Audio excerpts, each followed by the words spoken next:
Good morning, everybody. My name is Deepa Srikantaiah, and I work with the Global Reading Network. And I want to invite everybody this morning to our webinar, our main webinar on materials and technology in reading. We have webinars bi-monthly, and this is the first webinar for this month. And we're going to be looking at global and national programs, as well as an initiative that's been started by the Asia Foundation.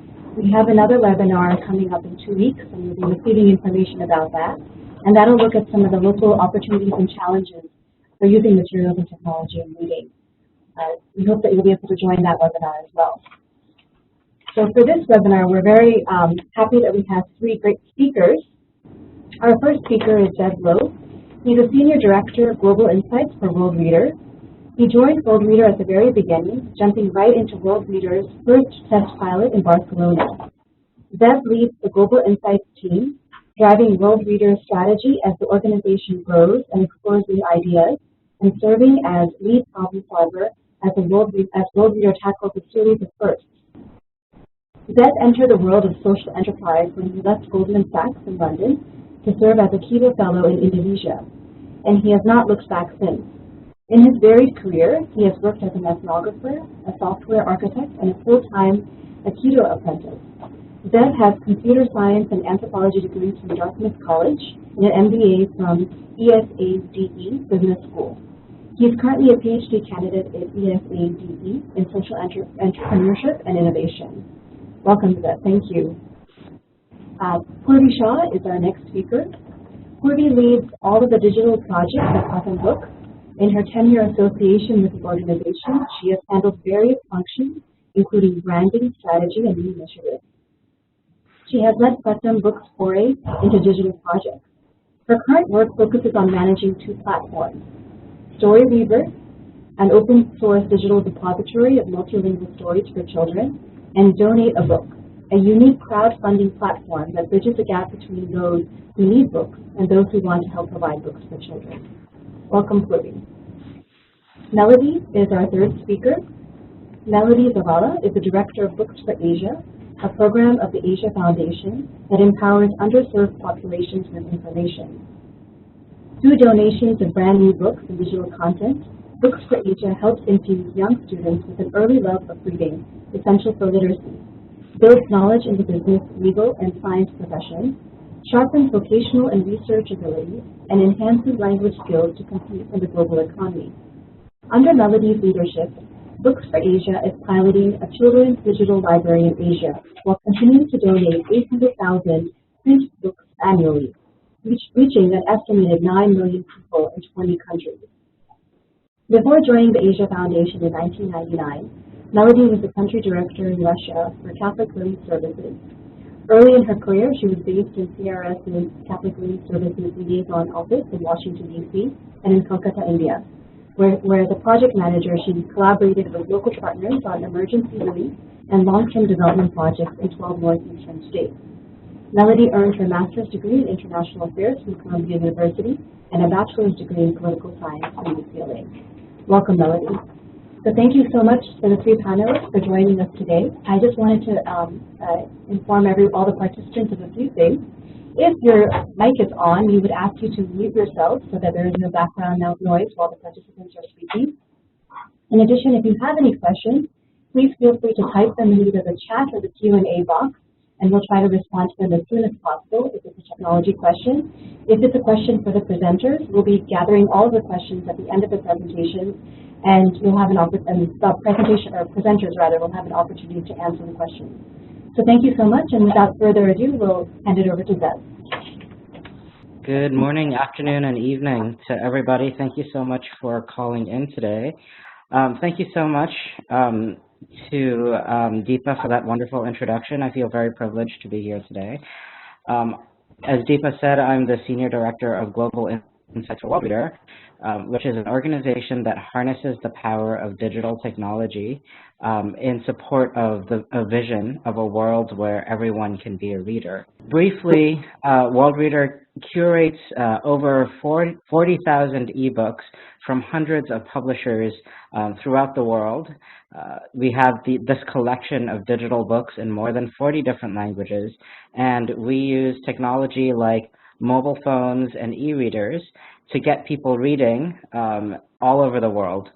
We started in sub-Saharan Africa with reading programs for children in the first 3 grades of school, and now we work throughout the reading spectrum from very, very young children to adults. In Africa, we have a program in India as well, and now we're expanding even beyond that globally. Worldreader has 4 major programs. They are pre-reading, school reading, library reading, and lifelong reading. So the characteristics of these programs are different, and there are some examples on the screen. So I won't read the slides to you, but briefly, our pre-reading programs focus on getting parents and caregivers to read to young children, many of whom may be pre-literate. We have a school reading program as well, which focuses on students who need to acquire literacy, typically in their first few years of primary school. We also work with public and community libraries. Right now, we are scaling up to reach every single public library in Kenya by the middle of next year. And we also have a lifelong reading program that reaches individuals, typically aged 16 and up, who already have mobile phones and are eager to read. And we provide them with a wide variety of content. One of the reasons why we work digitally is because through the power of technology, even being a relatively small organization, we've been able to reach more scale than we believe we'd be able to if we only worked with paper books. So for example, if you look at the yellow line here, it shows that as of last year, Worldreader had about 6 million people, more than 6 million people have read using digital technology through Worldreader. And the blue line here shows that our reach is even larger. This 43 million number is actually the people who have been curious about Worldreader's reading applications enough to come and visit us, or come and download our app, or come and open our reading application on their phones, but they have not yet progressed to the point where they are actually reading books.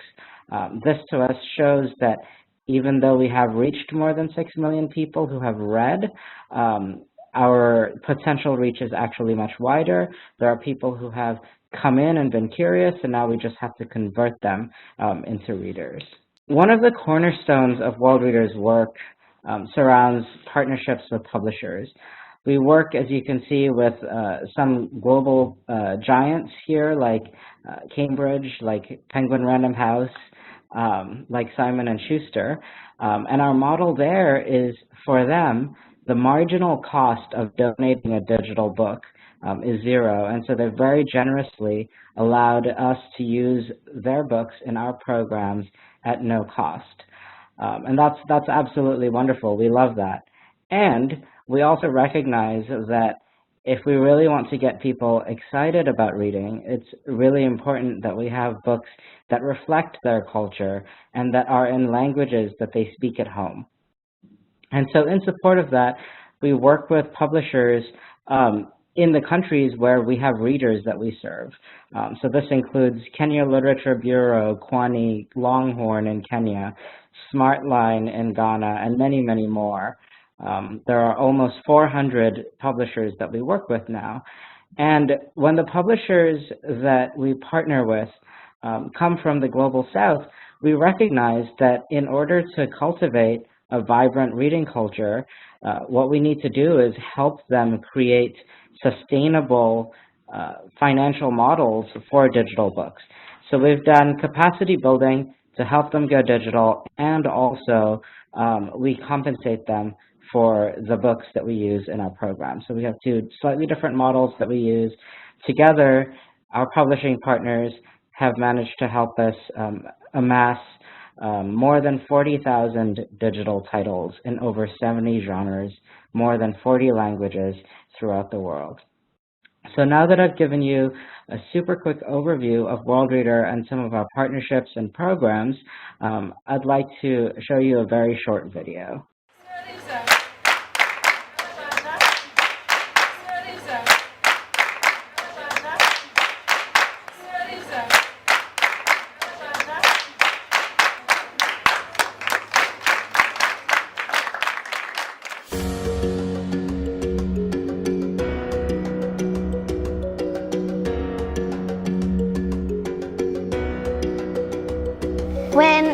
go to school, I don't have to carry many books. I can use even the e-reader.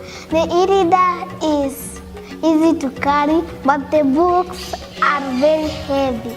This thing has so many advantages against what we are using currently.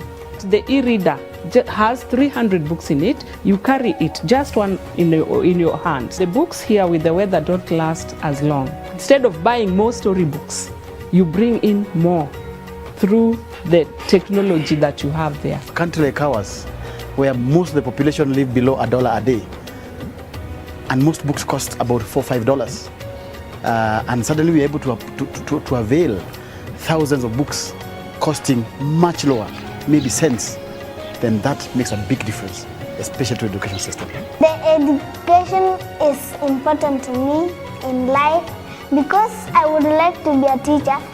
If you would like to be a teacher, you should go to a college of teachers. So reading is important to me.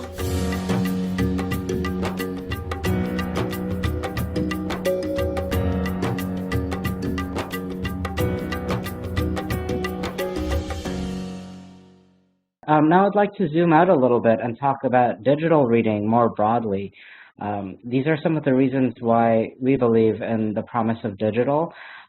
First, there are great organizations out there that have partnered with us, and many of whom are working on improving access to local and local language content. I'm not going to dwell on this point because we're lucky enough to have Purvi Shah presenting right after me, and she's going to go into the great work that Pratham Books does with Storyweaver. The second point is an interesting one for us, cost reductions. When materials have to be revised frequently, the nice thing about digital is that the cost of revising those materials does not have to include things like reprinting and redistribution. Digital materials can be amended and improved much more easily. And this is an advantage that we've managed to realize quite a number of times, especially when we're dealing with things like scripted lesson plans, which change quite a bit throughout the school year and involve a high volume of paper or many pages. The third thing is more automated data collection. Many of our publishing partners are now releasing books digitally before they actually release the paper version. And that's so that they can get some data on what people are reading, what is popular, and actually use that information to decide where to make their investments in terms of paper books. It costs quite a bit to create a print run of 1,000, 5,000, 10,000 copies of books, but with digital publishing, the costs are far lower to publish a book. And then on top of that, you really do get some data back that shows what people are actually reading. This is also invaluable to us in our reading programs. Fourthly, accessibility. Organizations like Benetech and their Bookshare program out there have done groundbreaking work making books more accessible for people who are visually impaired or who have print disabilities. And digital, again, digital books are not inherently accessible, but it is much easier to make a digital book accessible than it is to make a print book accessible. However, it's not all about opportunities. I also do want to talk about some challenges in digital reading. First of all, I would like to say that a lot of the challenges that we thought we would face turned out to be a lot less significant than we thought since we started working in this field about 7 years ago. First, access to electricity. We now integrate with solar solutions, and we find that that isn't the barrier that we might have thought it would be. Also, access to technology is rapidly growing. We're now at the point where more than 80% of the people in the world have mobile phones, and that number is growing every day. Some of the challenges that remain, though, are front-loaded costs, and I will go into this more in the next slide. But with a digital program, it's not where one device can be loaded with hundreds of books, and then the cost of the device actually can be divided by those books, right?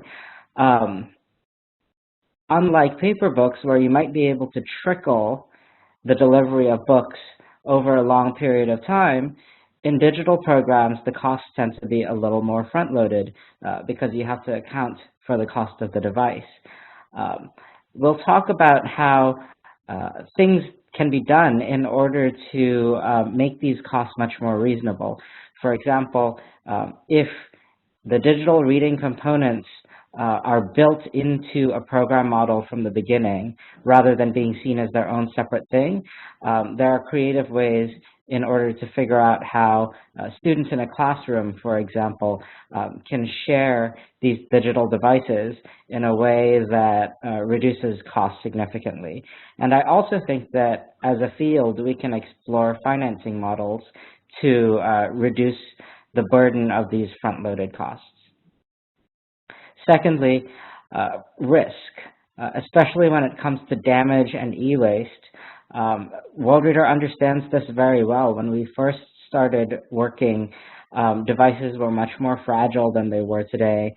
We still had yet to learn many of the things that we now know about training programs and about really helping students and teachers understand how to take care of their devices. We've also, along the years, developed partnerships with an e-waste partner to make sure that we are caring for the planet as we go about our work. And I'm pleased to say that at this point, we've been able to estimate an under 2% breakage rate every year, and that's due to technology getting more robust and also training getting smarter. Third, the field in general needs to converge on a format for digital books as well as on copyright standards. Really quickly, when there are materials that are published for a particular reading program, there have to be copyright notices that are on the books. Without those, other people cannot come along and figure out if they have the permissions to use the books, if they have the permissions to build on top of the books. We're now at the point where government-funded projects, U.S. government-funded projects, have to be made openly licensed, have to be put in the public domain. But I think in the field in general, we need a little bit more consensus on how we go about putting that into practice. So in other words, making sure copyright notices or the fact that we're choosing not to copyright a particular work, that those are clearly visible on the materials that we put out. So here's a little bit of an analysis that Worldreader has done, and this is basically looking at the fact that there are two major variables for the cost per book in any particular reading program. And those two variables are how many years we expect the program length to be, and how many students might be able to use a particular device.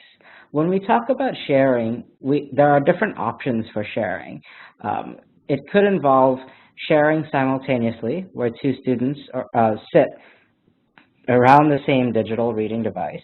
But it could also involve things that we have seen in our classrooms where, for example, there are two streams. There might be a morning and an afternoon stream. And the devices move from the morning stream to the afternoon stream. That makes it possible for two students to use one device, but of course at different times. So The device durability, the increasing durability of devices, is what allows us to estimate the length of a program all the way up to 5 years. And our data shows that these are the average cost. These come from actual Worldreader programs. And when I say fully burdened, what I mean here is that it includes staff time, it includes training costs, shipping, absolutely everything. And you can see that the cost per book ranges widely depending on the program model. It could be as expensive as $1.68 per book if each student has their own device, and if the program is set to run only for 1 year, or it could get as cheap as 8 cents per book.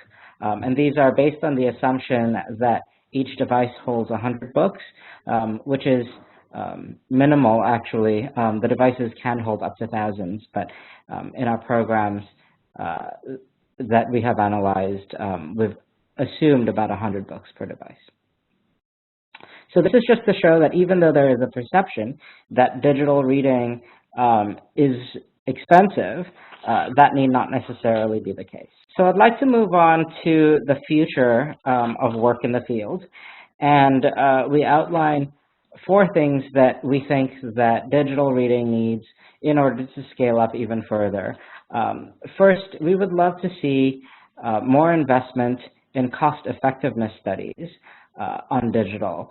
Not just cost studies, which is measuring the inputs, but actually cost-effectiveness studies, which is looking at outcomes. Second, capacity building at the government level and among local digital content creators and publishers. We have delved into this with our publishing partners, but it's also become more obvious to us that if this is something that needs to scale, while we might initially think that it's students that require the most capacity building, that require the most training, it turns out that young children actually take to technology like fish to water, and it's actually us grown-ups that require the capacity building. Third, I've talked a little bit about consensus around licensing. But there also needs to be consensus around formatting. The format that most digital reading content creators are converging around is the EPUB 3 standard, which provides a lot of accessibility features that were not previously available. However, there are still a lot of challenges. For example, Worldreader is now starting to work in Arabic because we have a pre-reading program that is starting soon that's going to be focused on Syrian refugees in Jordan. And we've been wrestling with the fact that Arabic books, Arabic is only supported up to EPUB 2. So there's still a little work that has to be done there. Also, when I spoke earlier about how we compensate our local publishing partners for their work, we'd like to see a little more work around creative licensing. So how can we continue to support openly licensed models while providing a way for publishers and authors and illustrators to continue to make a living doing the great work that they do that we want to encourage. Finally, further research on technical investment. USAID has a global reading repository that they're currently investigating. The truth is, at this point, we don't quite know what the long-term archiving costs of digital materials will be, especially when technology changes and we have to then update those materials to the latest standards. So we think that that's another area in which we as a field need to be aware of and need to start investing in. So to conclude my presentation, the future is digital. The world is going digital. Here we can see on the top left, Opera software has helped Worldreader get our books on their browsers, which compress data and make them available on feature phones. So you don't have to have a smartphone to read. That's great. On the top right-hand corner, you see some of the digital books that are put out there by our publishing partners, and you can see that these are publishing partners from sub-Saharan Africa who have realized the promise of digital publishing. On the bottom left-hand side, you'll see work done by UNESCO. There's a great report that they put out called Reading in the Mobile Era. And this shows the promise of digital reading and the fact that many people are doing it all over the world every single day. Men, women, mobile readers who are reading to children, et cetera, et cetera. This is a trend that is growing. And in the bottom right, you'll see a number of students at one of the schools that we serve in Kenya, in Western Kenya, and they have a solar panel behind them that is powering the devices that they are using to read. As I look at their smiling faces, I feel optimism for the future of digital reading, and I thank you all for listening to me present. Here's my contact information. Some of the reports and documents that I referenced during this presentation are available at the link that you can see here. Thank you so much, Zev, for that wonderful presentation. We're going to move on to Purvi now. And thank you for the questions that have been coming in. We'll address that at the end of all three presentations. So hi everyone, I'm Purvi from Pratham Books, and I'm here to talk about how open licenses and collaboration are helping us build an ecosystem for early reading materials. So Pratham Books is a not-for-profit organization that's based out of India. We're actually a children's book publisher, and we publish high-quality, affordable children's books in over 18 Indian languages. Andre, can you go to the next slide, please? Over the last 13 years, we've distributed over 14 million books.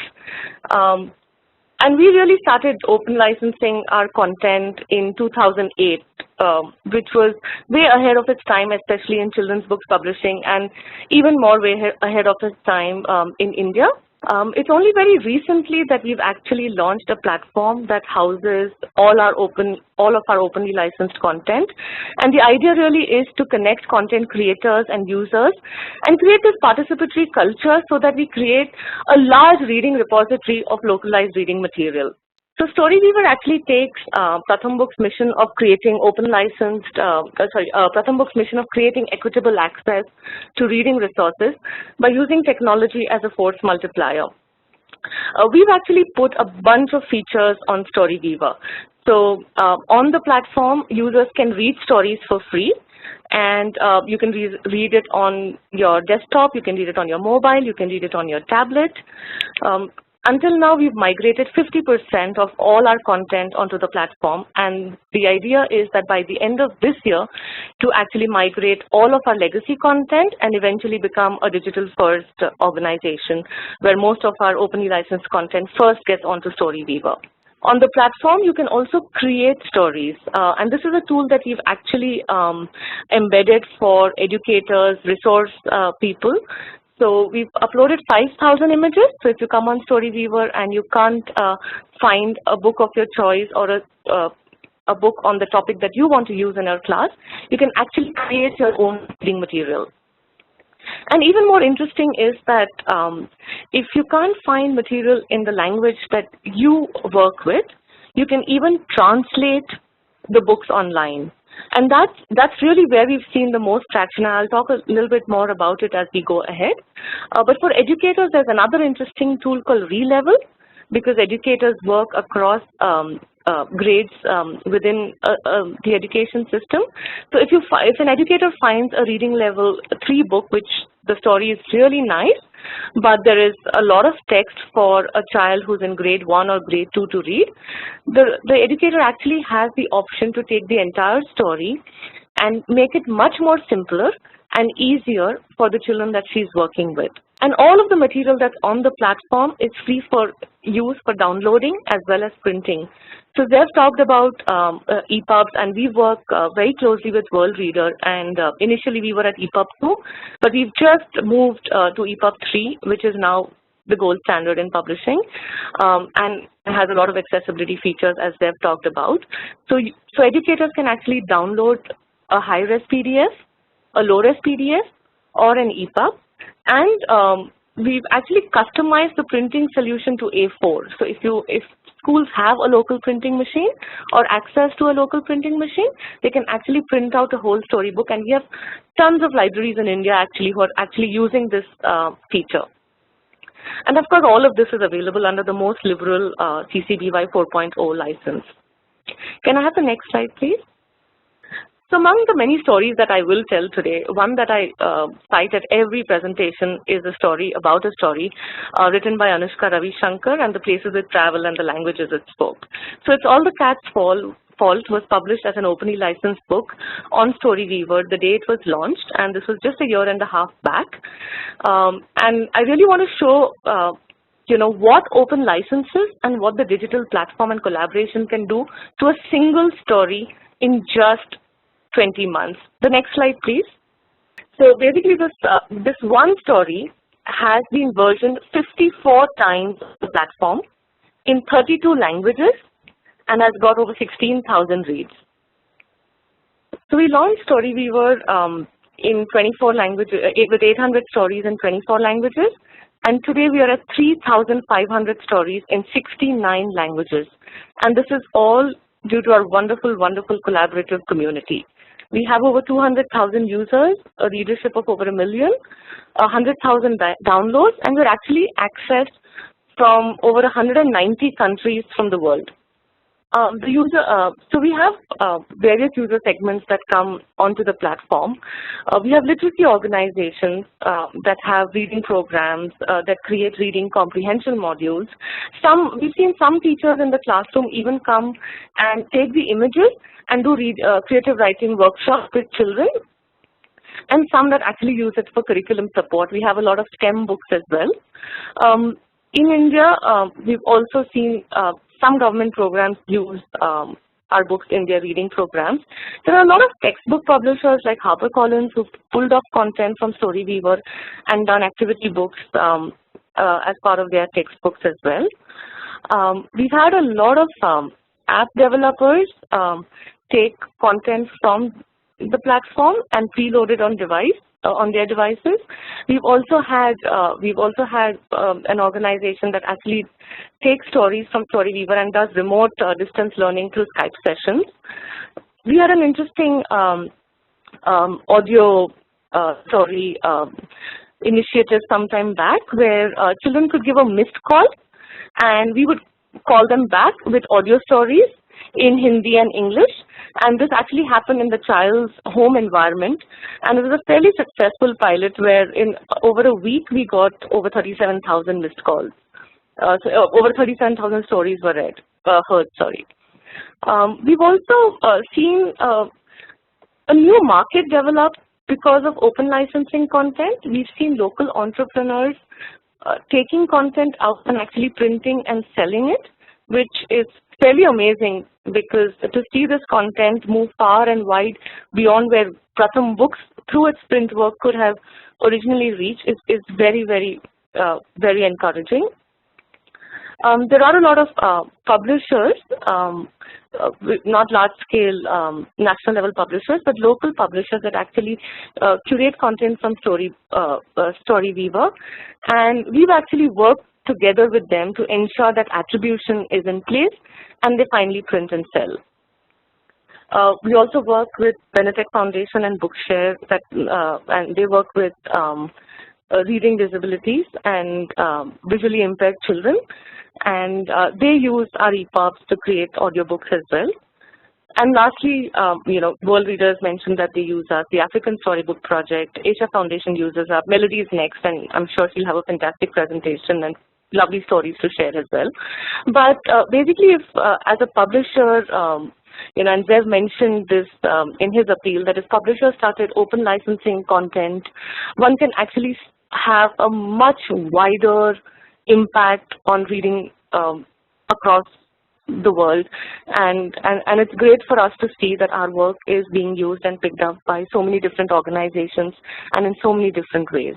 One of the reasons why Storyweaver is so successful is because it's all about nurturing the ecosystem, and I think we have our eyes on all the various stakeholders within the ecosystem and what we can do for them, and how is it that we are, what is it that we are offering so that we are relevant to them at all points in time. by giving these various tools on the platform, what we've actually done is that we've empowered teachers across the world. So one is, if you find stories that are relevant on the platform, use them the way you want. We actually had we've actually had one use case here in rural India, where there is this organization that's taken our stories and distributed them via SD cards on mobiles to their area coordinators, and these are the project coordinators who actually go back to the villages with 30, 40, 50 stories on their mobile and do reading sessions with children in those rural areas. So educators really find their own ways of using the platform the way it suits them, sometimes offline, sometimes online. The other is that if you don't find the content that you're looking for, you can always create resources that you want. We've had teachers create flashcards, we've had teachers create, use wordless books as well. So lots of use cases. One of the interesting things that we actually saw happen very organically is so we actually conduct these regional workshops in India with the educator community, where we actually teach them how to use Storyweaver, how to create create resources on Storyweaver, curate reading lists. And one of the exciting things that we heard back from the field after the very first workshop that we conducted about 18 months back is that these teachers in rural Maharashtra who attended the workshop, government public school teachers, they went back to their districts and collected teachers from all the neighboring schools and actually created, redid the entire workshop that we did with them. And this really became an idea for, creating what we now call master trainers, where we create where we give the training to certain teachers, and then they can take our work forward with teachers that they work with or they know of. We've also recently activated an institutional download facility where educators who often come on the platform and need large amounts of books can actually come in, and rather than having to download book by book, can actually come in and download 20, 30 books. So actually, reading materials for the next 3-4 months, with a one-time click button. And what's also interesting is that for these stakeholders, we've even given additional download facilities. So educators could download only images, they could download only text, they can download PDFs, they can download a whole bunch of formats. And eventually we hope that based on their usage patterns on the site, every time there is new relevant content within those genres, within those reading levels, and within those languages, we will send them instant notifications to download the new books that have been populated on the site. So this is a really interesting use case that we came across. I'd met Christopher from NORAD at a USAID conference a year back, and he was part of the Storyweaver session.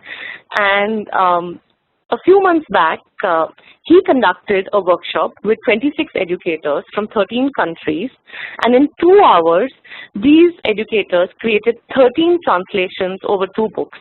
And I thought it was absolutely fantastic, and just shows that the platform is so easy to use that within 2 hours, you can have just so many variations of a single book. And I was just absolutely blown away by the languages that were created, and you can see some of those mentioned on the screen below.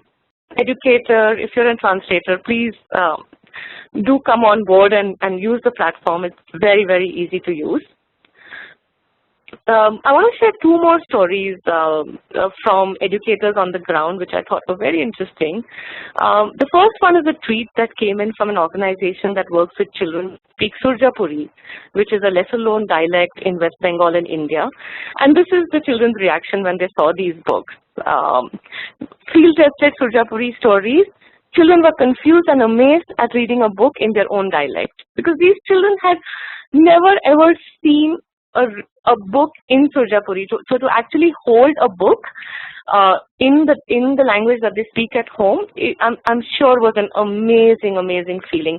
And this is where the educators actually translated online and downloaded and and used the A4 printing modality to create books.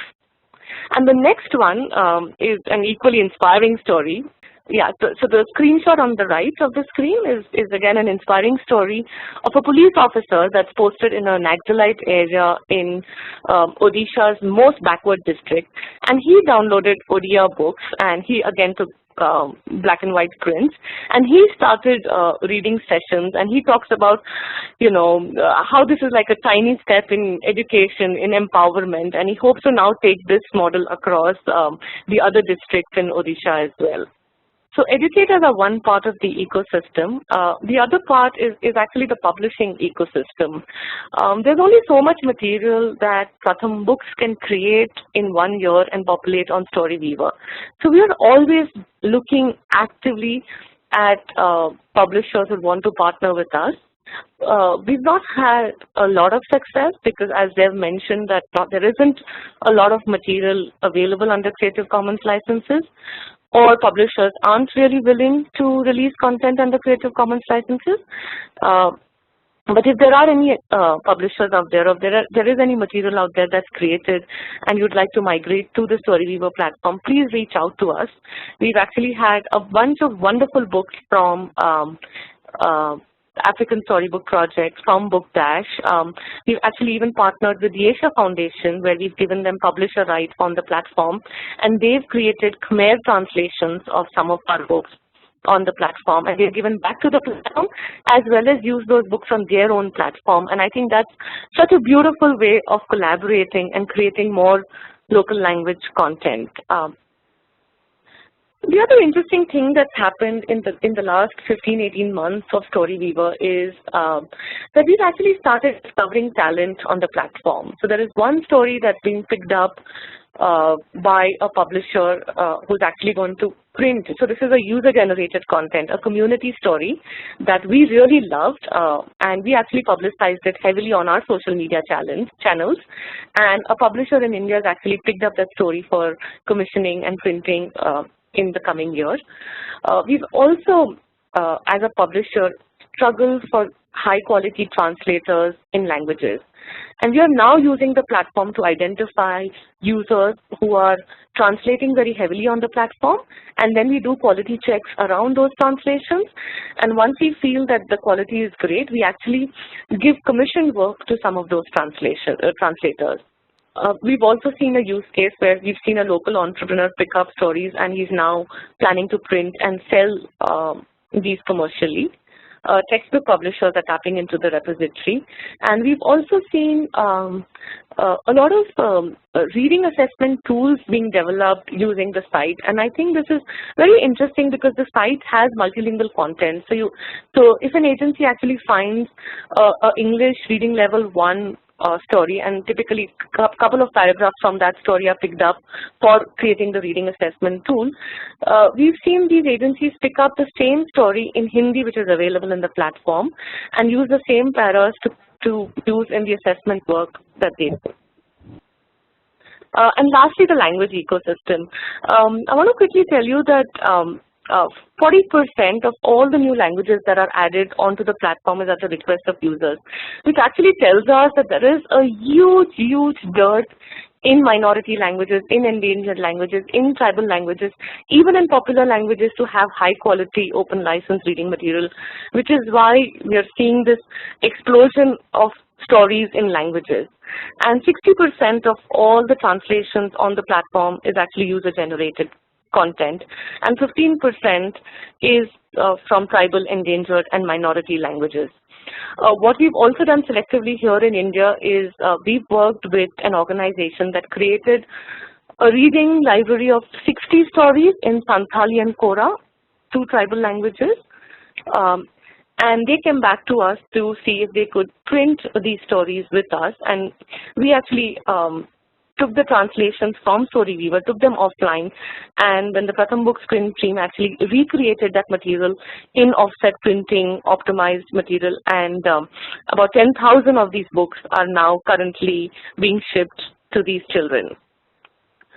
We are also creating a lot of material to nurture the talent. So a lot of videos, tutorials, and master classes are being put up through our social media channels. So I want to talk really quickly about Mohammad Reza Bahadur. He wrote in to us to actually activate Southern Kurdish onto the platform, and he's created stories in Southern Kurdish in the Latin script and the Arabic script. And he's the goal for him is, because Southern Kurdish is categorized as an endangered language, he's keen to translate these stories to promote literacy in the language, to preserve the language, and to also create a rich corpus of literature in the language. And closer home, we've seen that happen with Sanskrit and many, many other languages as well. Going forward, we're actually looking at creating strong partnerships with language groups so that we can ensure that we have a high quality reading material in languages on the platform.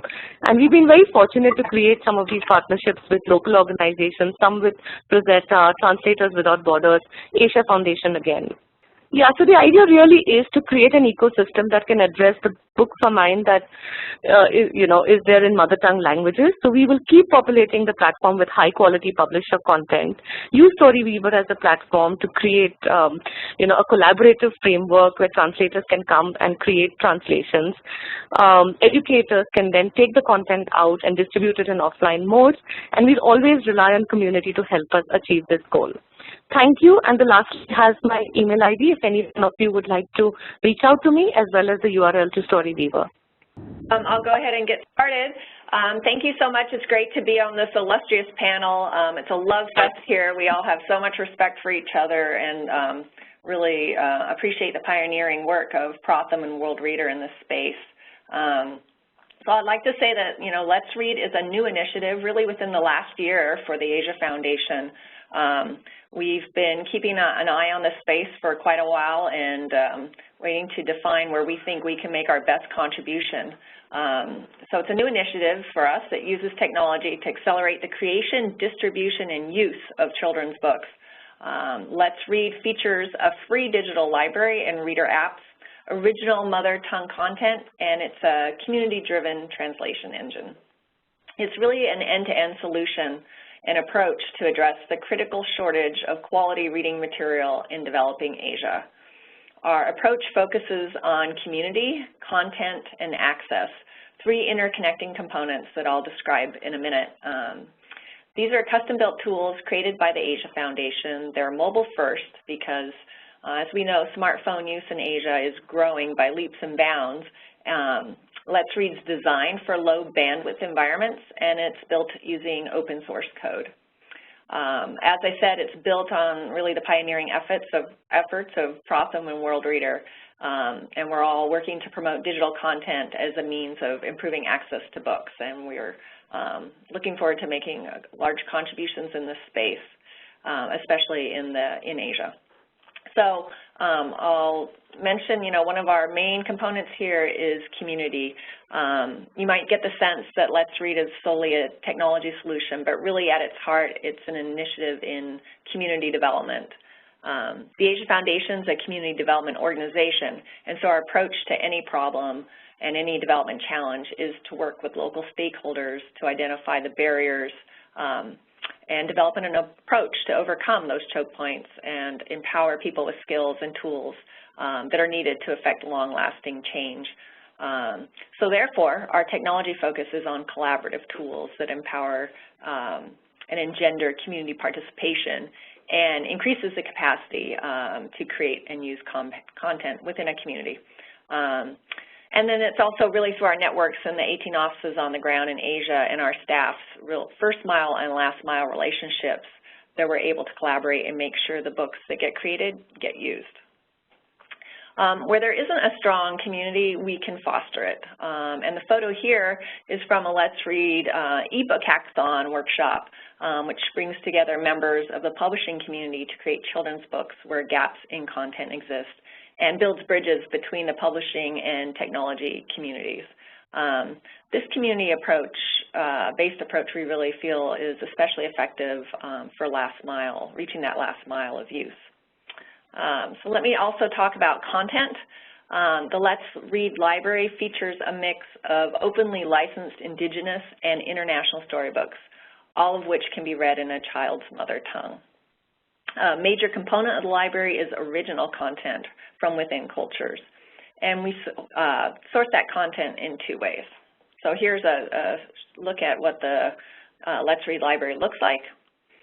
And now I'd like to show you what the ebook hackathons look like. At those hackathons, we bring together local authors, illustrators, and publishing communities to create original, compelling books. These are 1- to 2-day events, and during that, sets of original in-language books are created. At the same time, our participants receive training on children's book best practices. And this model really draws on and is adapted from Book Dash's model, which works with professional writers and illustrators, and we adapted it for non-professionals in the cultures where we're working. And we also drew on Room to Read's longer writer and illustrator training. So we put those together and we came up with the ebook hackathons. They're public events, and so they really serve to raise the profile of children's books and the amazing talent behind them. The covers you see on the screen are for some of the books that were created at ebook hackathons in Cambodia since last September. And at the end of this video, I'll provide a link where you can see videos and find out more about those ebook hackathons. We also collaborate with local organizations to digitize their existing print children's books. So, for example, one of our partners in northern Thailand, the Foundation for Applied Linguistics, had many titles that they had created to fill a gap. And so we worked with them to train them to digitize 50 of those titles and upload them into the library, so now they can reach the broader language community. Ska Karen is a minority language in Southeast Asia, and so you know, there are many Ska Karen in villages in northern Thailand, along the borders, many in Myanmar, and so eventually we hope that these titles will be accessible to all. At the same time, any book in the library can be adapted to local context through our pioneering translation app. This is a cost-effective option to quickly expand mother tongue collections. Our app crowdsources the translations from community members and utilizes collaborative tools and a peer review system to streamline and localize the editorial process. This screenshot is a Let's Read translation tool, shows the Ska Karen book in the process of being translated. And so community translator is really anyone with facility in 2 languages, not a professional. And they can translate as little or as much as they want, 1 page, the entire book. They can do it from anywhere via mobile phone or any other device. And what happens then is here you can see the contributions of multiple translators being aggregated into a single view for a community editor who chooses from the available translations or draws from them to create one of his or her own that's even better, and pulls all those together and pushes publish. So in this way, high quality, culturally representative translations that really pull on the contributions of many people, especially important in languages that have not been written for as long, or where language and certain words are still getting established. So to give you an example of how quick this is, this can happen very quickly. In 6 weeks, we had about 30 books in English in there, and within 6 weeks, they grew to over 150 books in 5 languages and scripts, with a very small group of about 20 people logging on to translate. I'd like to also talk about the last component, which is access. As you know, communities have different needs and situations, so we've set up Let's Read to provide multiple ways to engage with content. The books can be read on our Android app, mobile app. They can be read online through web browser, or printed for non-digital environments. The cutting-edge mobile technology was used to ensure that the reading experience is as seamless as possible in low-bandwidth environments. And to ensure access down to community level, we are collaborating with local organizations on community-based reading programs. For example, a Reading Oak program being implemented by our indigenous partner in northern Thailand involves Saturday reading camps and relies on a mix of print books and mobile phone access. Over the next few development cycles, we will be expanding accessibility features so the library can benefit more people with disabilities and learning impairments. And again, like our other speakers mentioned, drawing on the important work that Benetech and others have done in that area. So I think in conclusion, I'll just really say that our platform is in the early stages of development, really still in beta, but we're excited about its potential. Collaboration is in our DNA, and we'd love to speak with you. Anyone who thinks that Let's Read could enhance your work that you're already doing, that's really how it's going to scale. My email address is here, and our library address is there as well, www.letsreadasia.org. There are apps available from the Play Store, so we welcome you to take a look at that. And also there's a video link there that really shows you what a hackathon looks like.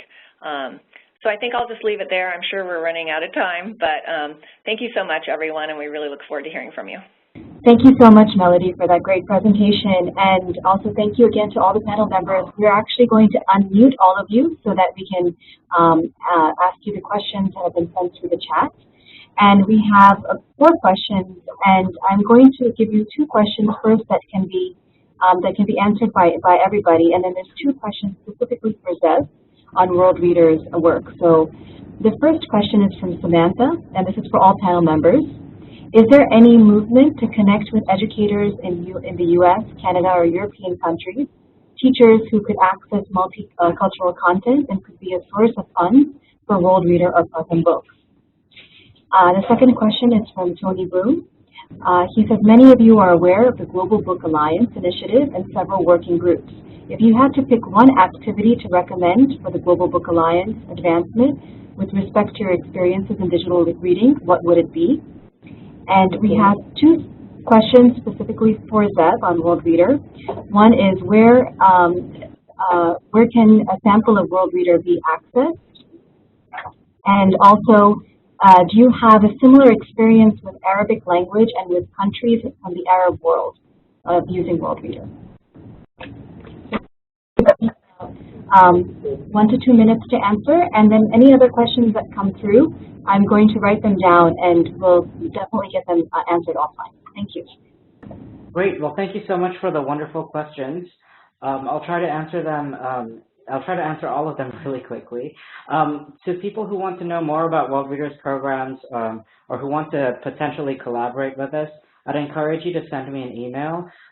We've found that digital reading programs are most effective if they're baked into a program from the start, rather than thinking of digital books as something a vendor can provide. So in order to really kind of collaborate at the programmatic level, do drop me an email, and if I'm not the right person, I'll direct you to the right person on our team.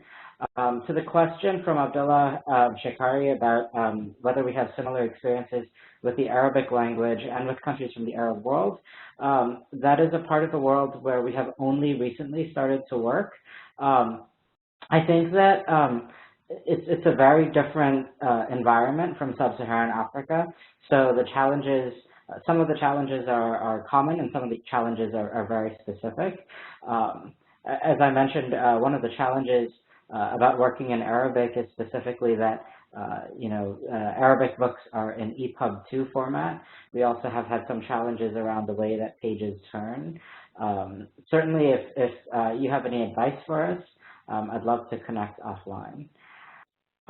With regards to Samantha's question about movements to connect with educators, we have done this on a sort of ad hoc basis. I don't know that we specifically have a program to connect with educators in the US and Canada or in European countries, but we've certainly found that some educators in these countries have really benefited from the books from some of our publishing partners, including, I'm sure, Storyweaver, because then they've been able to introduce materials into their classrooms that are from different contexts, and they can just open their minds of their students.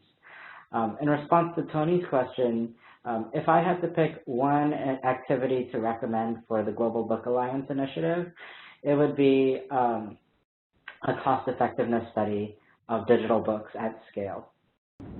Hi, everyone. I'll try to wrap this up real quick as well.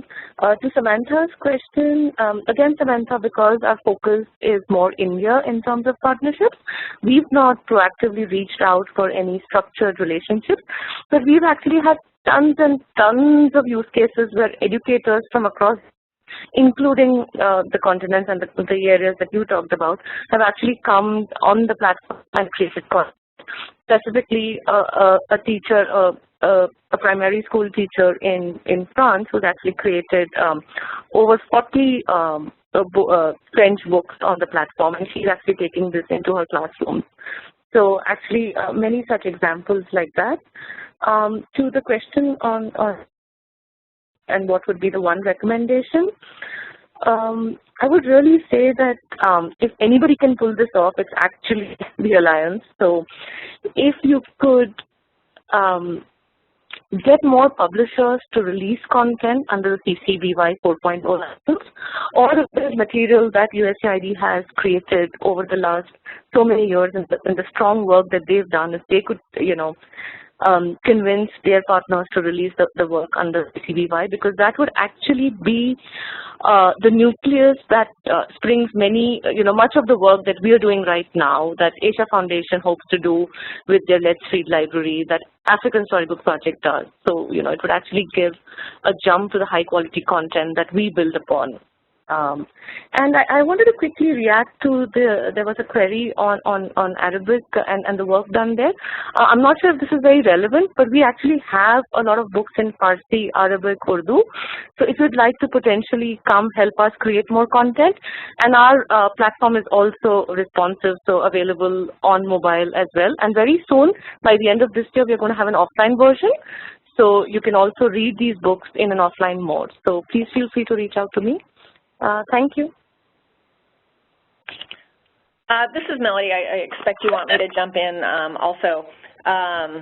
Regarding reaching out to the U.S., Canada, continental U.S. or North America, we haven't quite done that yet, but we're working towards that. I can see situations where it would be fantastic to engage with especially diaspora communities, both in terms of making the library available to them. I mean, it's available to them now, but, making them more aware of it, to utilize it, because that is, access to mother tongue content is an issue everywhere when you're out of your own mother country.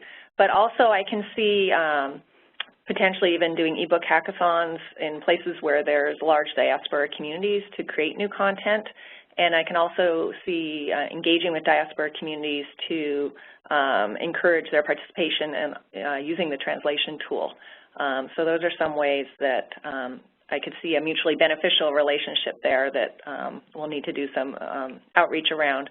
The other question I would comment on is, Tony, thanks for the question about the Global Book Alliance, and I think we're all excited about the idea. There's a lot of cooperation that goes on behind the scenes between all of our organizations, and we're all working towards the same goal, and I think the Global Digital Library will be a great way to pull it together. If I had to choose one thing, I would really push for funding to help with content creation. And the reason being for that is it's pretty labor intensive. And, once the books are created, they can get into the various platforms and into the Global Digital Library, and just the exponential effect of all the languages they can go to and the people they can reach is phenomenal. But that early piece, that first mile of content creation is pretty labor intensive, but very important. It's very important for to have content created within countries and not only externally. It really affirms the value, especially with minority language cultures, and preserves those minority languages and gets their stories out there too for them to see and for others to see. It really contributes to diversity in books. So I would say that really. And then also, how much it really would benefit the Global Digital Library as well, because as a search that really will link to all of these libraries. If we were all getting more original content in there, then again, that exponential effect through the Global Digital Library would be phenomenal. Melody, if you wouldn't mind, I know we're short on time, but I just want to tack on one thing to what you said, which was wonderful. Sure. I want to underscore that, this really is a love fest. Purvi, Melody, and I have known each other for a while and have a lot of respect for each other's work. So it's been a real pleasure to talk to you. I would like to tack on to your recommendation to Tony. We've done, especially with Pratham Books and Storyweaver, we've done a lot of work on the back end to kind of integrate how those books come into our platform. And I think that, there are a lot of informal collaborations or sort of one-to-one collaborations all over our space where we're actually creating these pipes where we can funnel content into platforms and make those pieces of content more discoverable on platforms. And so, Tony, as you're thinking about Melody's idea, which is to fund more content creation, we couldn't agree more with that. An expansive view, I think, would be really helpful, where it's not just about content creation, but also about how do we build these APIs? How do we build these pipes to allow content to integrate? How can Worldreader open up some of our content to other applications? How can content be more easily ingested and discovered by users? Thank you. Thank you, everybody, for your responses to the questions, and also thank you for the additional questions that are coming through. Unfortunately, our time is short, but we will answer those questions offline and either post it on our website or post it in our blog. Thank you again for the presenters, Zev, Purvi, and Melody, for taking time today and being on this panel. Your presentations were very informative, and it was a great discussion afterwards as well. And we look forward to engaging with you further on this topic. Thank you again, everybody, and please do contact us at the Global Reading Network if you have any additional questions about this session as a webinar, or you're welcome to also contact the presenters. Thank you again, everybody. Bye-bye. Thank you. Bye-bye.